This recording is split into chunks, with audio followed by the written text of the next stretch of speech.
Continuing coverage of the 2022 Tim Selinske United States Disc Golf Championships. Watching the Masters divisions tackle the Camden 2 course at this PDGA major. I'm Grant Zellner alongside Jennifer Allen, and we had a lot of fireworks there at the close of the opening 9 here in round number 2 in the FP40 division. Scoggins opening up, now an 8-throw lead over Sarah Hokom. Yeah, anything can happen out here in the woods. One bad kick or one huge putt, like a couple of those big putts we saw on hole number 9, and we can get a big shuffle on that leaderboard. We're starting here, hole number 10. This is a fun little ace run. We get to throw downhill 305 feet. Main thing being able to hit the line directly between those trees, and you can it's really almost just a straight shot. You see a few hyzers go in there. A couple of girls on this card will probably be flexing a pretty good forehand. Hitting anywhere just below that robo tie will hopefully stay up on that hill. Going over the ravine. Yeah, over the ravine and then up the other side where you can really use the land almost like a backstop. Yeah, anything kicking high is going to drop down into the ravine. So the main thing getting across, Owen does it perfectly and going to check up right next to that basket. Wow, dropping in another birdie for Owen Scoggins. This is Stephanie Vincent's early tree, but she's short of the ravine, so should have good footing. Yeah, that should be a pretty easy par, just kind of almost a jump putt across. It's not going to be that far.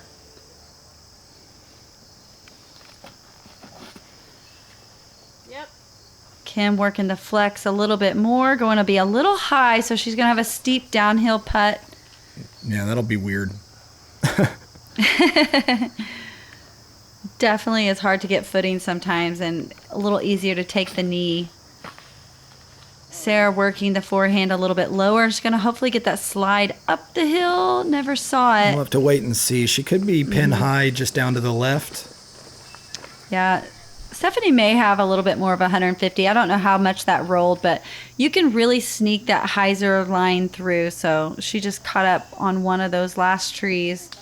There we go. Perfect upshot like I expected. She's going to have a tap-in par. So here Sarah rolled down a little bit but stayed clear of the creek. Yeah, it's always surprising when you get up to your disc. You're like, I know I did not land here. You just never know where they end up on this course. Look at this. I mean, you just don't get to practice putts like this very much. Yeah, just a little off, but stays up there, so that's good.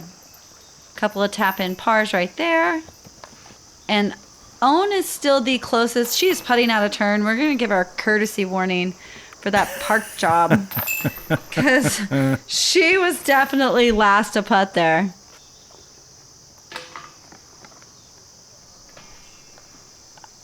And we see everybody trekking back up the steep hill. Yeah, we're coming up on the shortest hole of the entire course. Hole number 11, just 183 feet. Obviously a par 3. Super narrow gap here. Yeah, you kind of treat this one as, like I said, an upshot. You see a lot of standstills, a lot of putters coming off the tee. You do have to be careful. Anything hitting high or going over the top of the basket with a backhand is going to go steeply down that left side of the fairway. The forehands tend to stay up and close to the basket a little bit easier. Owen's got that Firebird. Watch out. If something happens to that disc, she may quit the sport. Just sort of slamming this disc off to the right there. If you can get pin high and you can kind of go into the rough just a little bit and still be relatively assured of having a putt. Not the best camera angle. We're not being able to see past the women, but that backhand, like I said, you can go long really easily. Yeah, I'm kind of surprised that Kim has such a strong forehand that Kim went backhand at it, but she went backhand putter. Of note, this was not the easiest hole on the day in terms of field average relative to par. It wasn't even the second easiest. I believe it clocked in at the third easiest, but even more importantly than that, it wasn't even remotely in the top 3 for the number of birdies given up. So even this hole's got some teeth. I was so shocked. I thought that this would just be like not a gimme, but I don't even know if I ever got it one round. Yeah, many holes here. I kept going far long. more birdies. Yeah. This is one that if they would have known, I did hear that we were only going to play this course all week long, they probably would have put it in one of the longer positions. You can see back there behind Own is a longer placement. Right. Kind of start of the week, last minute adjustments. We went from playing 2 courses to 1. Yeah, that's a good note, Jen. If our viewers are just now catching up to this event, there was a second course that was intended in the original planning to be part of the week's itinerary, and they had to pull that last course pretty late in the planning stages and go to the entire event being here. I believe it was on Monday we saw the sign posted that the other course, which is on a ski slope, was pulled. It just wasn't ready. It's a fairly new course. I think it's been in the ground maybe less than a year. But it was a lot longer course, so they were trying to be nice to us here.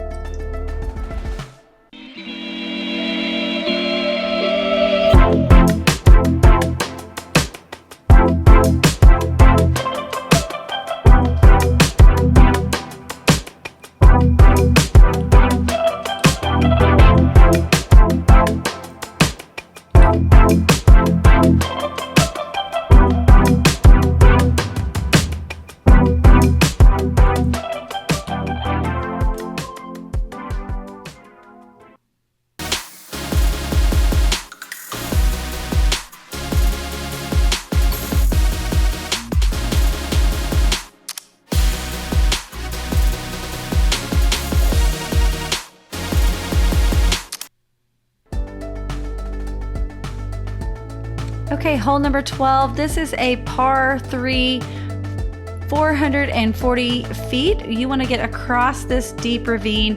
The hyzer shot taking you up the right side of the fairway, landing anywhere right here in the sun, gives you the best open look at the basket, which sits across another very small ravine that can sneak up and get a few discs roll down into. Yeah, it really can. But it's relatively flattish at this green.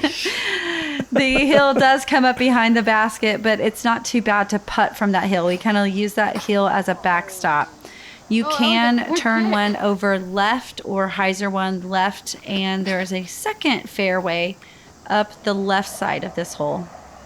Punching that destroyer across, and you just kind of, again, you just take the lie once you get up there, and sometimes you're in an alleyway. A lot of the times you're not. The gap is the priority once again, for sure. But a left finishing disc can sort of make its way up above that bright sun spot and give you, I'm not going to say a circle 2 look, but it's going to give you something to kind of jump at. It's not that close. It's just there's a easier turnover approach line. Like there's a little bit bigger gap that if you have a soft fading turnover shot that you can get to the basket pretty easily. A few more trees, as you can tell, on this right side of the fairway. But if you can land anywhere near that sunshine on the right side, definitely a good look at the basket. Kimberly now with her second. I feel like the left side, you almost accidentally land over there and you're like, oh, wait, this is nice. There is another pin location down there off to the left that, you know, while it's not in play, obviously there's been a little clearing over there. Ooh, that was nice. Yeah, great line.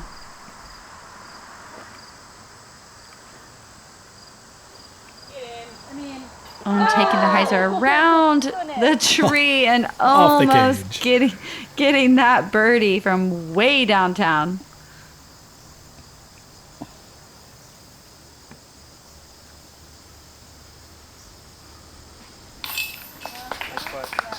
Great par save from Sarah.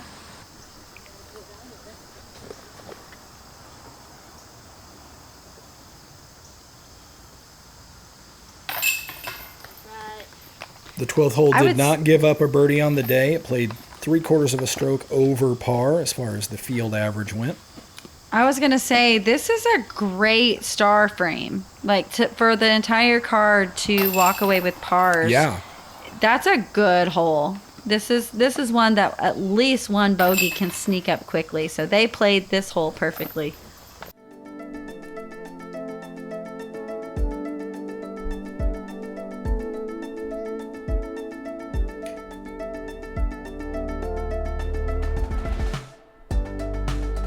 Now to the second and final par 4 of the round, hole number 13, out in the open, a 640-foot par 4. We're sort of at the edge of the park here, sweeping around the end of the woods and then back into the woods here. So everybody gets a chance to breathe just a little bit. The basket location here, though, pretty diabolical on the top of this relatively small little mound. Yeah, catch your breath quickly because Right. you got to hold it for the putt. But as long as you don't just throw a big hyzer on this hole, any of the drives typically land in that middle opening. I'm going to work it along. Really it has to make the distance if she's going to knife in that drive. Coming in too quick on the right side makes a little bit difficult of a second shot, especially when there's so much open fairway off to the left. And believe it or not, you can go long on this hole into that tree line. Yeah, as a matter of fact, I think you can do it easier than it appears. Yeah, it's probably just about 400 feet, but plays more like 350, if that. Those women are probably landing right there in the opening. The forehand is a good shot for this hole. A high, slow fading backhand is probably the only way for any of us to really try to get into that opening of the gap here. All those shots are going to land just great, though. I was afraid Owens was going to be a little pinched off. She was way out there. You can see the little white flags, too. Our spotter on this hole was incredible. Yeah. He marked them out. He marked every single shot for us, so there was no looking in the grass. The basket, you can sort of glean where it is there, just past the sun and into the shadows on the mound. Yeah, you want to get around that little tiny tree you see there on the left. And the Good main shot. thing is how that disc is coming in. It's got to be flat.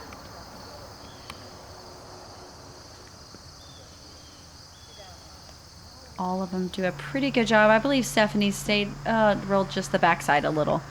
Pretty close there, but an awkward, super steep little putt there, so she's up and past the basket. We'll have sort of a similar look coming back. Oh, never mind. It rolled. I missed that in the shadows. There it is. So now an identical So many putt. rollaways. Yeah, so many rollaways on this one. You have to either totally commit for it or commit to the layup. There's nothing wrong with laying this one up.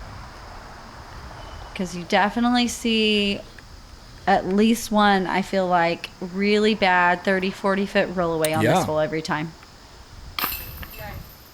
Nice solid birdie putt there from Kimberly.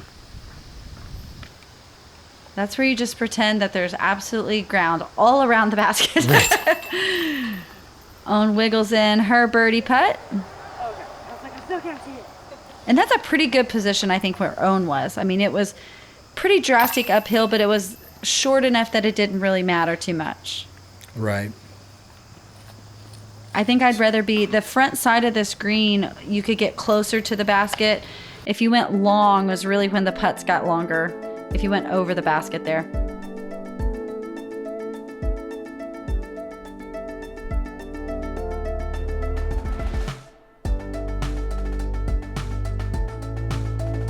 Now we're to hole number 14. This is a par 3, 269 feet. This is a new placement that they cut out, I believe, maybe for this event. Anywhere landing a disc up here, right here, on the top of this hill, puts you up to a spot that you can see the basket and almost cut it in two and just putt down over the hill. It is okay for a 3 on this hole. If you get off the fairway, it is very difficult. So you see a lot of forehands on this this card, so we may see a few forehands sneak through. That is the easiest way to get there. They can flex just the right shot. The backhand shots are just a little bit harder to get the turn that you need. Yeah, I'm telling you, we all are like, we know. That was not the gap Sarah wanted, and it ended up way up there, somewhere around the basket. Yeah. Any of us are happy if we just make the crest of the hill.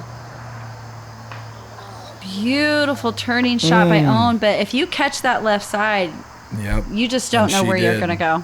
Yeah. Yep, off the tree, hopefully bounced more or less straight down. We'll have to wait and see. Now Kimberly. I can give you a spoiler alert. I know by round 4, Owen decided to go for just par on this hole and literally laying up the top of the hill. This is the hole I think it took a lot of us a couple of times really playing it to decide what was the best way for each of us to attack it. So short hole, not easy to see it. Yeah, I think she got another kick. Yeah. Yuck.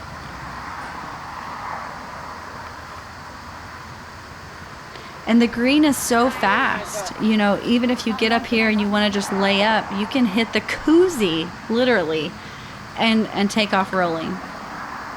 Good, soft, controlled up shot there from Stephanie. Now, this is where Sarah's drive ended up. Yeah. Great birdie on a tough hole.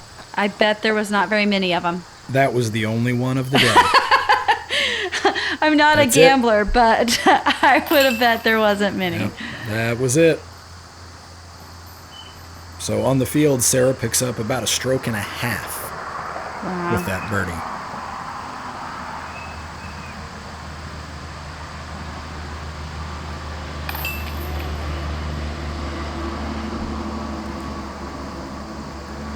They all did pretty well on staying on the fairway, honestly.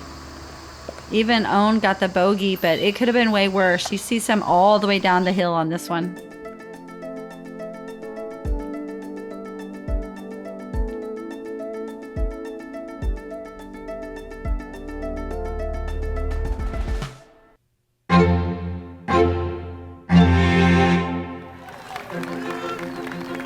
Paul Macbeth, what a shot inbounds. That is a smash. It just seems like he's willing his way to the top. Your 2022 PDGA World Champion, Paul Macbeth.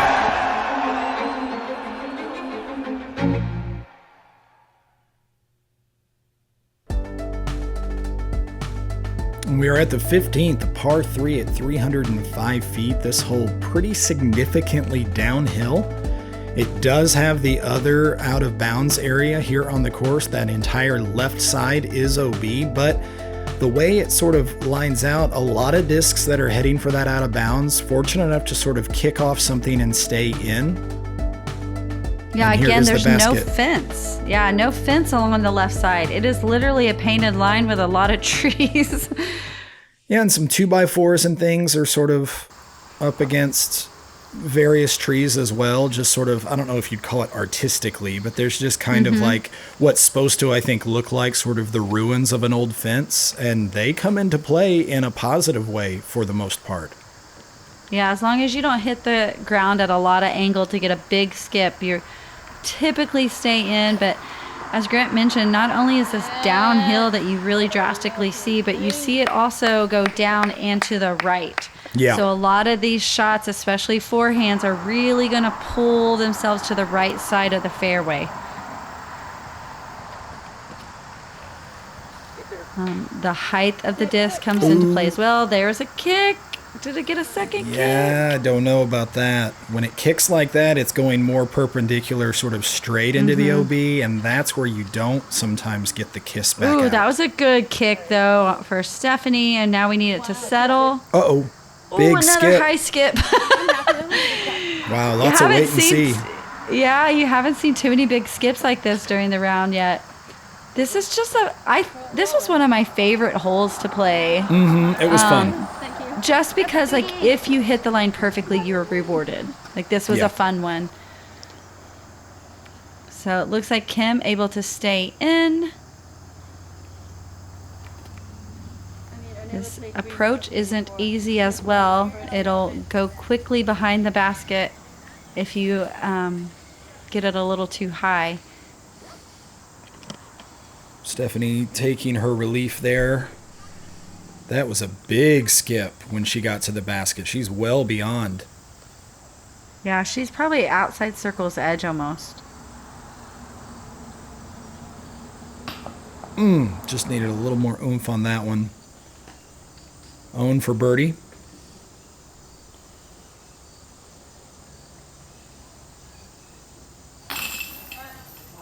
Good, Left solid corner effort. pocket.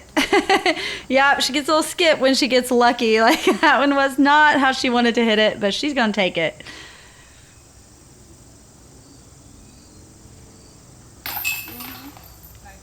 Good par save from Kim. And now Sarah for the birdie.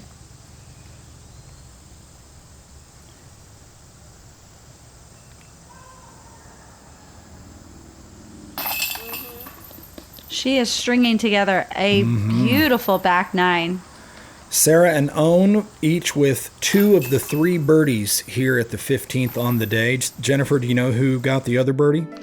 I got this hole almost every round, so I think guess. I did get it every round. I also almost aced it. I hit my rock off the side of this cage, so that's also probably another reason it's my favorite hole. But this is hole 16, 280 feet, par 3, but get through this. Up, over, through the trees, and you're gonna go across the other ravine and back up the hill through all those sticks. And you've got to land this disc very perfectly for it to stay. So go from an easy, fun hole to a very difficult, challenging hole 16. This is probably the steepest green on the course. Definitely one. And it's kind of, we say watch the height, but I feel like this hole, you almost have to play it high. If you play this hole too low, you're going to hit that hillside and you're rolling. So I kind of played this one high and just tried to shoot it straight across and hoping it would stay. Sarah catching early, and you can see And there why. it goes. Like there's not a big gap here to hit. So probably one of the more difficult holes on the course. Own hits the gap, and we'll see if she can stay up there. Ooh, that looked good. Yeah, nice little nice finish. Yeah, nice soft slide up towards the basket.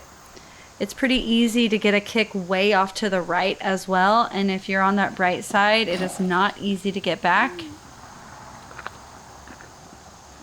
Kim making it most of the way up the other hill, just barely on the right side.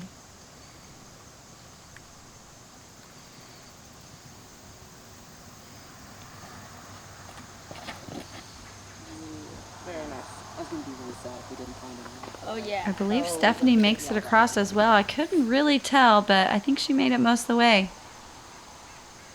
So Sarah now well below the level of the basket. Able to really give that a go, Such though. a good bid, yeah. Kimberly also well below the level of the basket. She's a little more off to the right. Yeah, and the left side of the basket behind it is probably the flattest place on the whole course. So this is a pretty good place to land.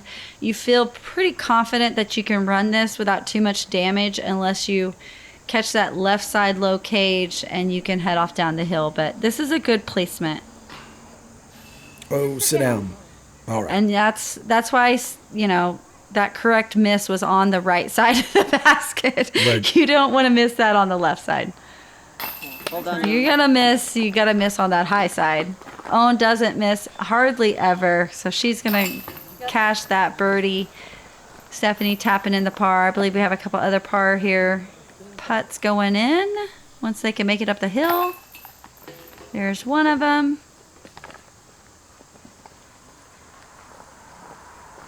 This hole And there's the other. played almost true to par. Yeah, it really was. 8 hundredths over par. yet at the same time only gave up one birdie on the entire day. And that birdie you just saw from Scoggins. I feel like that's a lot of this course. Like, we kind of told ourselves to go for par, and if we got a birdie, great, that was a bonus. So that doesn't surprise me at all. This is hole 17. Yeah, 360. Par 3. Go ahead. Sorry. We're just talking over each other.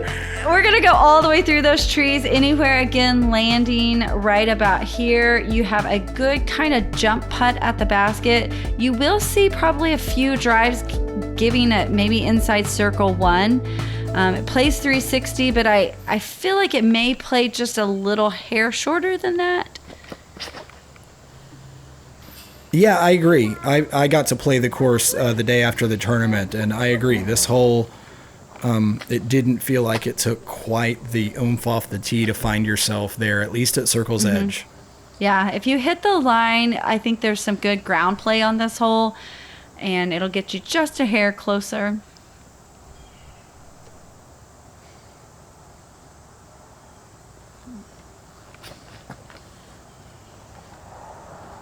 Sarah always really works that shot to get full maximum distance. I think she got around that last big tree on the right. So she should have a look for the basket, maybe just outside circle 1. I'll go ahead and reveal this spoiler just because I think it's interesting when this happens. This hole played exactly to a par average for the field. On the nose, par 3. Ooh, I love the height and the straightness of Stephanie's shot. She should get a little bit of a jump, even though that was flat. That was a beautiful drive. Kimberly in a little danger here. Yeah, these women really know how to work their forehands, though, so hopefully she can punch that out there and save par. Sarah's looks like it got just a little hung up, but still was able to kind of take a look at it. Owen's got a long look, which means Owen's got a chance. Oh, off the cage.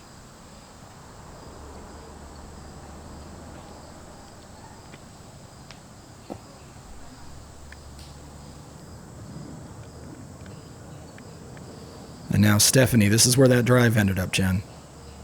Yeah, I knew out of her hand it was so clean, and that's the thing, like hitting the lines, good height, you're going to be rewarded with a great birdie like that. Solid putt there for Stephanie. One of only 2 birdies on the day here at the 17th.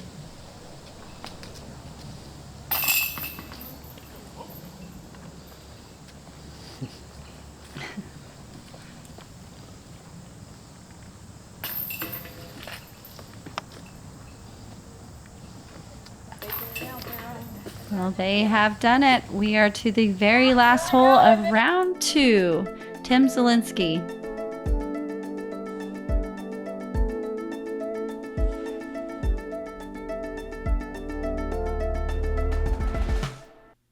He's way out of position. Like, He's going to have to force it, though. I don't think he can. Think it's even possible? It's in the impossible range.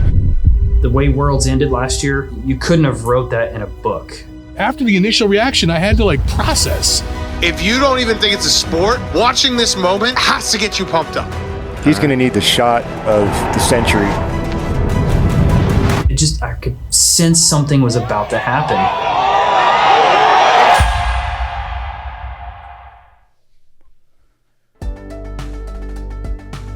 Hole 18, this is a 280-foot par 3. We are playing alongside that deep ravine on the left, which Grant and I mentioned is not OB. If you can get your disc to go over this little hill here and land softly, you're going to have a good look for the 2. We have some strong forehand players that will probably play the left side of the fairway, which tends to open up a little bit more and has a lot flatter landing zone for that drive. Smiles and nucks for everybody. Thank you for filming. Of course. Thanks for having me. Yeah.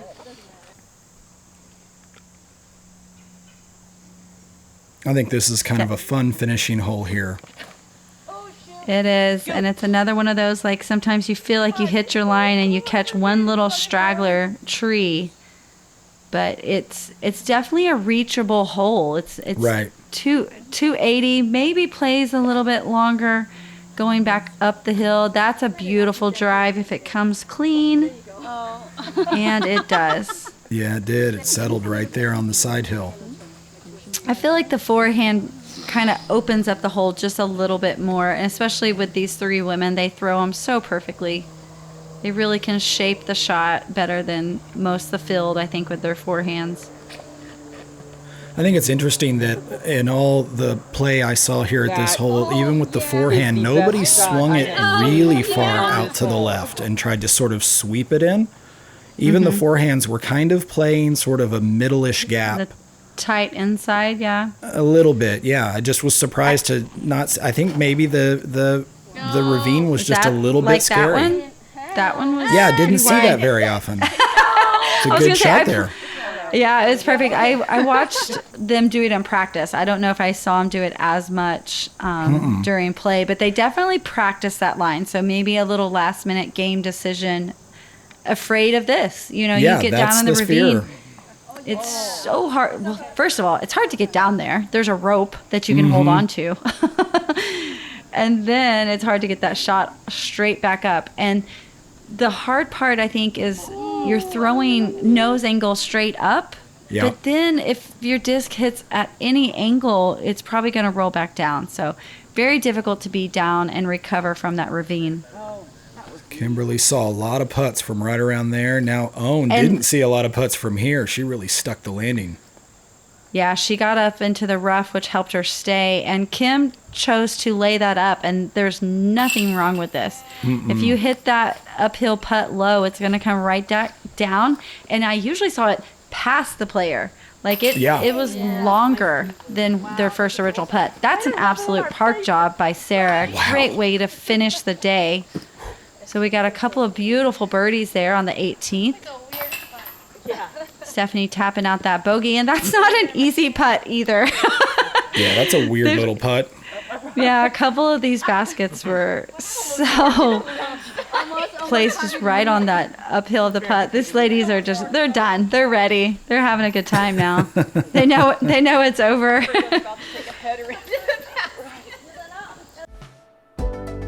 All right, that wraps up round 2 FP40 at the Tim Selinske. Make sure you stay tuned to rounds 3 and 4 to wrap up this major. We'll get one last look at the leaderboard before we let you go. Owen Scoggins shooting very, very well. 9 under par for the day. Sarah Hokom, though, of note, 5 under par on the back 9. That's just enough to stay in contention. Make sure you like and subscribe. Ace Run Productions, they bring us so much incredible footage. And do the same with the PDGA, because that's where you will find continuing coverage of the 2022 Tim Selinske United States Masters Disc Golf Championships.